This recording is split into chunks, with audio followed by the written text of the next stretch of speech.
Okay, so welcome to episode 2 of our Office 365 User Adoption podcast. Today we've got Gareth Rose on the video call. Hello, Gareth. Hi.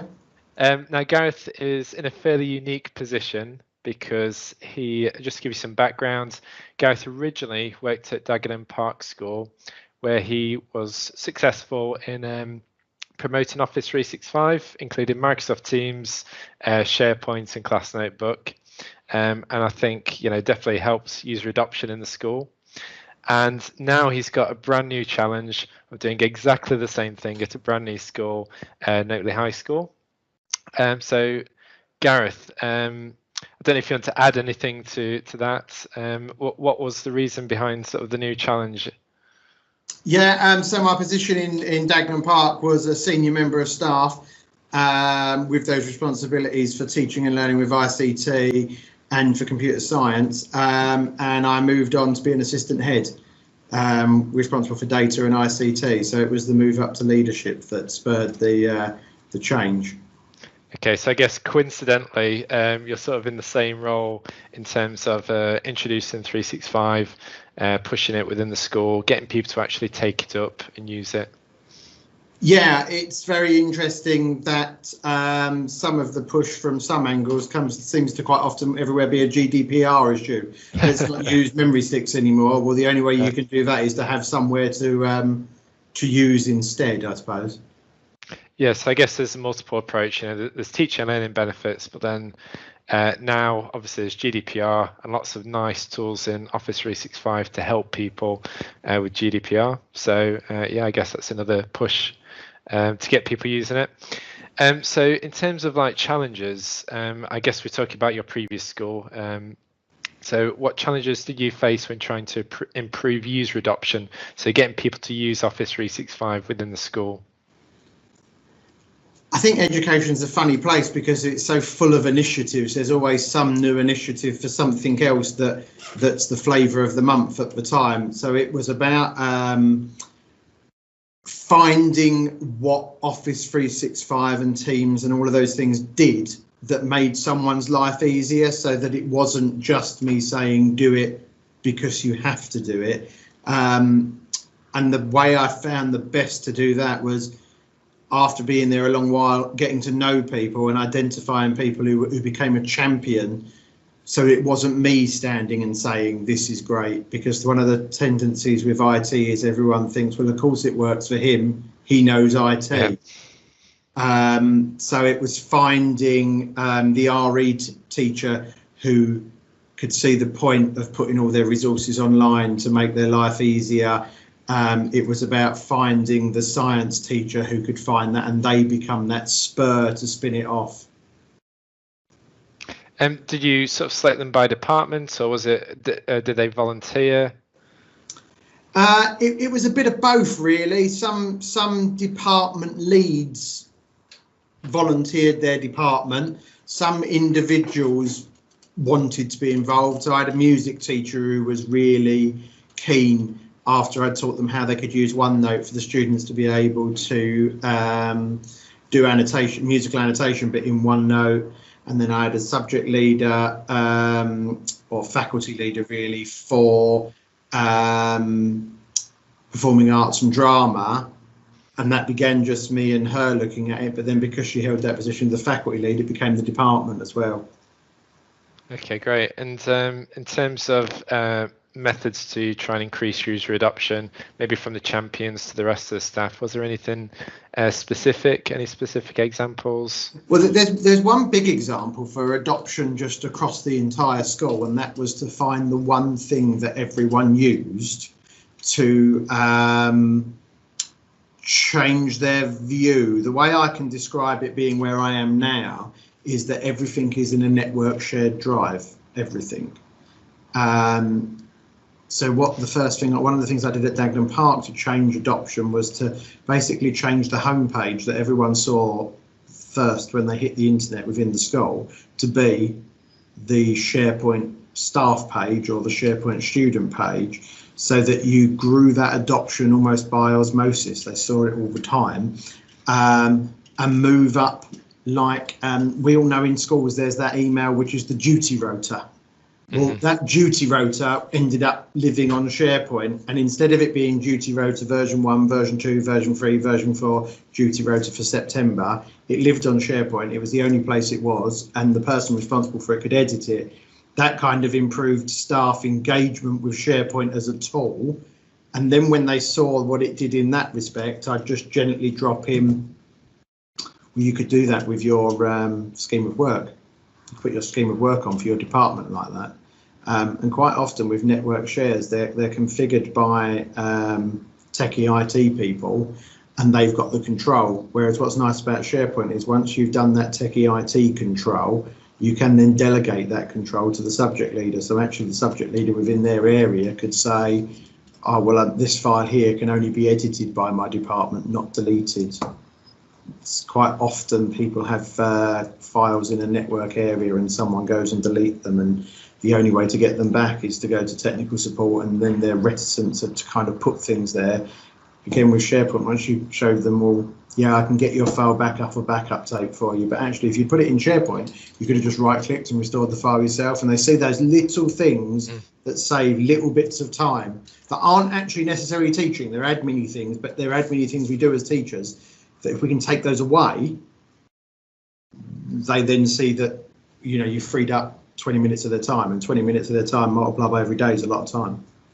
So I guess you would say that maybe having some ownership over some of those admin roles actually helps rather than hinders adoption.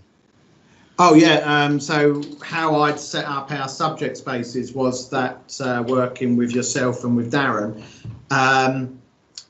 we had document libraries within the subject space for Key Stage 3, Key Stage 4 and Key Stage 5, and only nominated people within the department had control of those document libraries.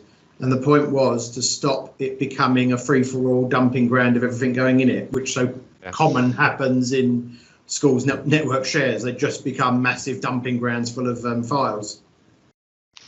Yeah, I think I've seen that in just about every school I've worked with. So in terms of like tips for other schools, I guess even for yourself, your future self, going through the same situation again, is there any tips, quick wins that you can give to help people who are just starting on that journey? Yeah, I really think, because I think you said it very well at the beginning. I'm in a unique position because I've done this once, and now I'm going to think about doing it again. You must have enjoyed the process the first time. So. I did, and I've learned a few things, so I won't do them the same way again. So what's in my mind right now is about, I can't underestimate that that point of bringing it to the surface. I remember years ago talking about SharePoint at Dagenham Park, and I was the only one who said that word. And then by the time I'd left, that word was part of the parlance of the school and was used all the time. And that really came from putting up, changing the homepage. I know it sounds so stupid and so small. You change the homepage so that you hit SharePoint straight away. Make sure your IT guys have configured single sign-on so that there's no logging on. You just hit it, and they can see the staff calendar online, and they can see the duty calendar online, and all of those things, and they can see the minutes from the staff briefing through the news feed rather than being emailed out. What you then do is you just get people starting to use it as a thing, and then because it's there every day, they grow more confident in it. So then when you do talk to them about migrating their shared area over to it, it's already a thing they know. It's not, I've got this new idea, it's called SharePoint, that they've never heard of. I guess it's not as scary if it's familiar and they've used it previously. Yeah. So that really is that's the number one, because as you said, that familiarity, and then you just have to start. I think the only way I can describe it, because I'm going to have to do it, is literally chipping away at, okay, well, I'll move that bit into SharePoint, and I'll move that bit into SharePoint, and I'll move that bit, and start moving the key things. So my other hat that I wear is to do with data. So I know I'm quite keenly aware that as soon as I can get up and running with SharePoint, bearing in mind I've only been here since the beginning of January, a data sub-site in SharePoint, which is where all the analysis goes, will again then you're raising people's expectations. You're raising people's engagement with SharePoint, and they're using it. And then it's not a scary thing, and then the migration for the next step's a bit easier. Do you have any ways of measuring how much people use it, or maybe how confident people are with the system? It's a difficult one because I've never found the built-in Microsoft parts of how much of someone used it overly useful. Not because they never seem to give me the answer I ever wanted. Yeah. When you change the homepage and you look at the metrics, all of a sudden you find that everyone's hitting it. Well, everyone's hitting it because the first thing they hit when they go on the internet is it. Are they hitting it for a reason? You can't tell straight away. But again, it came down to sticking to your guns. If the only place I'm going to put that file is there, then they have to use it. And then kind of having that open door that says, if you get a problem, come and see me. If you get a problem, come and see me. And then you start to hear the word SharePoint mentioned in a staff meeting, and it's not you who's saying it. And then you know it's starting to roll through. Okay, great. I guess some of the ways we've seen other people use it as well as in terms of measuring it has been, Microsoft Forms, send out surveys, just get a taster of how confident people are, and then see how that changes over time. It's quite nice to see if, eventually it gets through to them and they start using it a bit more, they feel a bit more confident with it. It's quite hard to measure the confidence people have, I guess, through stats. It's really interesting you say that, because within the second day I'd sent out a Microsoft Forms, you kind of forget sometimes purely how much is in SharePoint, with forms and flow, and there's just so much that you can do. I guess it's trying to focus the staff on the key areas, because there's just too much, isn't there, for everybody to know everything. Yeah. There is one other little bit of SharePoint which is very, very handy that you can use as a, it's about finding the right people, and that's the to-do, then the Microsoft's new to-do aspect, because you tend to find quite a lot of staff who live in their email, and if you could show them that there's the to-do app there, and you can manage all your to-do lists, that kind of sparks people's eyes to go, oh really, I can make my life a bit easier. Yeah, it's a nice, simple, quick win, I guess. Yeah, and that's what it is. It's quick wins. That's what you want to find. Okay, Gareth. So you're from a teaching and learning background rather than just a technical background. Did that help you in terms of introducing teaching and learning benefits to the teachers rather than just the admin technical side? Yeah, it's really interesting. My background many years ago was as a network manager, and then as a teacher, so I kind of have both sides, which has helped me, I think. But yeah, from a teaching and learning perspective, it's really interesting because of you can see the advantage in a classroom, not just in admin. So I ended up with, before I left Dagenham Park, every subject area had a, for want of a better word, shared area on SharePoint that they could put their resources for all of their students, which was brilliant for student engagement and independent learning, because students could go and look at the resources and they were neatly ordered by the department. Then there was a separate staff area so staff could plan. But I'd also started doing, which was really, really good, which was using OneNote class notebooks, and all of the lessons in computer science were built around distributing pages to the students where they were digitally marked, either with a pen or typed, and I was slowly rolling that out into other areas, most recently for A-level in RE and psychology and sociology, and the students were taking their notes straight into a digital notebook that they could carry about with them, and you could see there's a real future there of that digital notebook for every subject. I guess that brings us on to the other question about sort of teaching and learning and user adoption. We spoke about staff user adoption. What about student user adoption? So what I did must have been September 2017, it must have been now. I started to trial it in the classroom. It was just before I'd signed up with SalamanderSoft and their SharePoint package, which became your SharePoint package.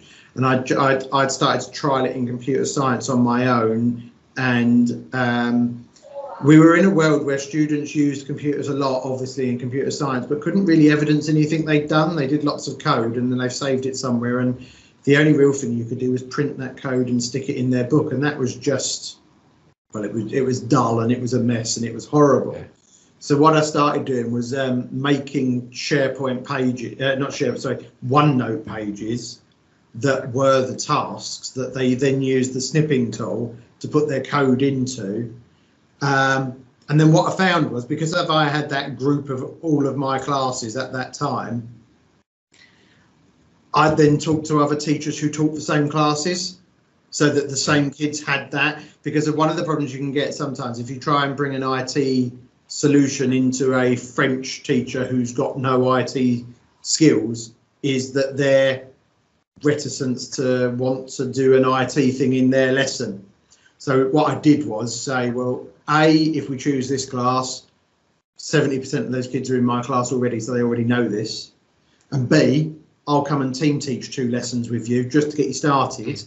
I'd set them up, we'd have some meetings, we'd put together some worksheets that we could distribute out and do the lesson. And then they were typing in French or recording their voice in French into the notebooks. But I was there just to allay the technical fear of the teacher thinking it's all going to go wrong, and of course it didn't. Then you all of a sudden get students using it, and it's a bit like a rolling stone. Then they're using it here and they're using it there, and they think, well, why can't I use it there? And I can foresee a time in the future where students will all have tablets, and I know that there have been schools that have given out tablets. Everyone had an iPad. What was very interesting about that is they gave everyone an iPad without an ecosystem in which to use it with. Whereas what we're building here in SharePoint is an ecosystem for which something like that is useful, not spending all that money on something with not having a reason. Yeah, I can see it in the future. It's a long way off, but it will be the future. I guess, most of the kids, they have an iPad or a tablet at home anyway. And if you're delivering resources through a traditional sort of laptop shared drive system, it's just not going to be accessible by most students, because I guess laptops are old-fashioned now, and most people using tablets and phones. Yeah, exactly. Yeah, a remote desktoping back to a Windows desktop from a tablet PC is technically doable, just not particularly very easy. Okay, great. Well, thanks for that, Gareth. That's been really interesting. We'll definitely write those up, have some nuggets for people to take away. I think it'll definitely be useful for other people going through exactly the same process in terms of introducing user adoption. It'd be great to maybe hear back from you in a few months when you've had a go to try it again.